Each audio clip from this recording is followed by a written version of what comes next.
Stories We Tell was really born out of the need to keep and archive these incredible stories I was hearing as I was starting to write my play, I Will Wait.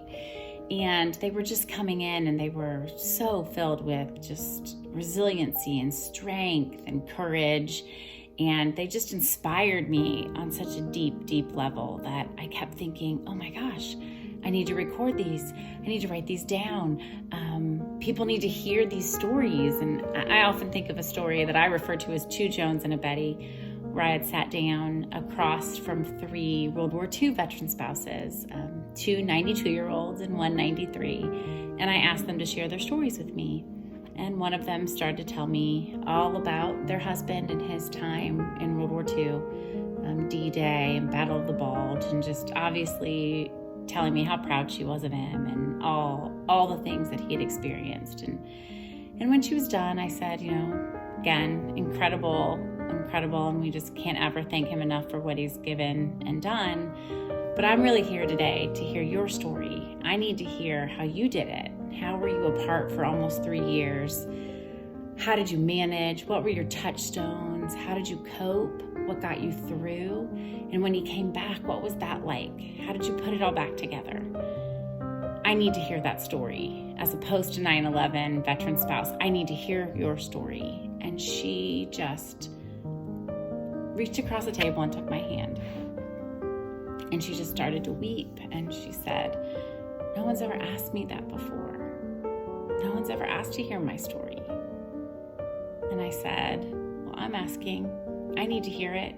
And there are a lot of other people out there that need to hear it too.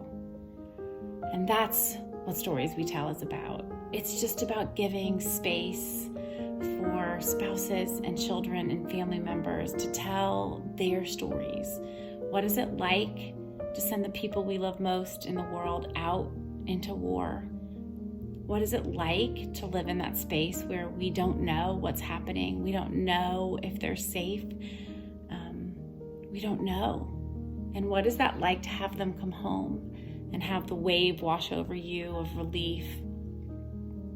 And then also the fear creep up, because you know that you've changed and you know that they have changed, and you aren't really sure how to put it all back together.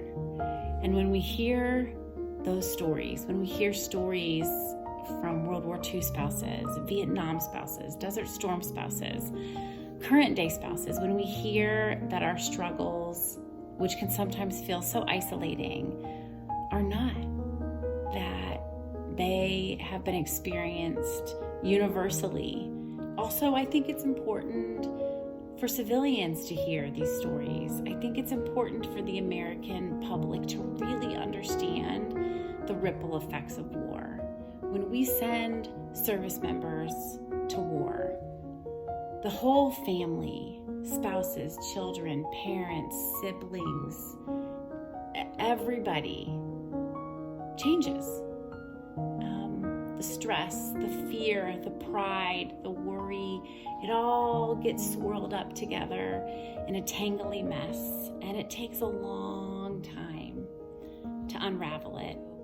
When we might think, oh, I don't know anyone in the military, and then you hear a World War II spouse talk and you think, oh, well, my grandpa was in World War II, and I had never thought to ask my grandma her story.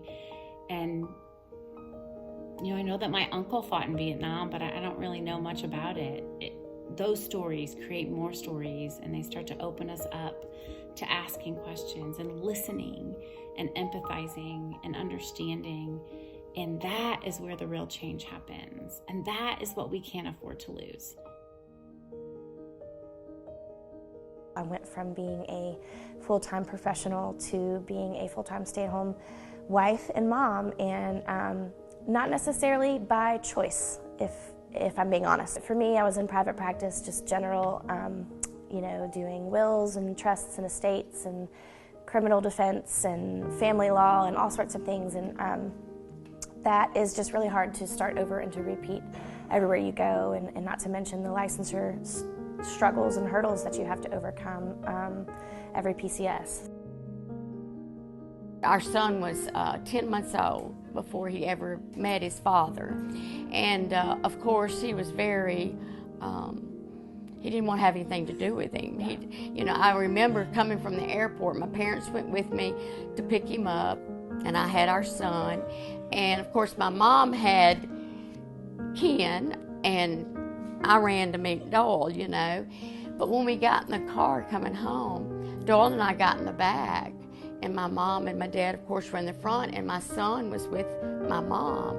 And he kept looking over the back seat as if to say, that's my mama, but who is that man? He had no idea. He did Iraqi freedom, he did Afghanistan, and he did Kosovo. I didn't think anything of it because it was just normal for us. It was just my life.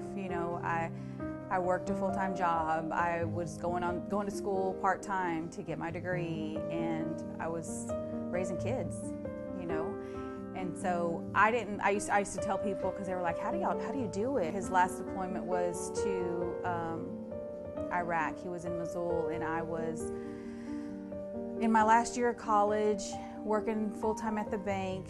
I had 3 kids, and I was pregnant with our 4th. And I was always asked, how do you do it? And I said, I do it for my kids. Like, I wake up every day and I do it for my kids. And it was like Groundhog Day every day. You wake up, they eat breakfast, you line out their clothes, their backpacks and everything, and you get up, you go, you do your thing, and in the afternoon, you cook dinner, and everybody's doing homework and take baths, and you put them to bed and repeat it next day.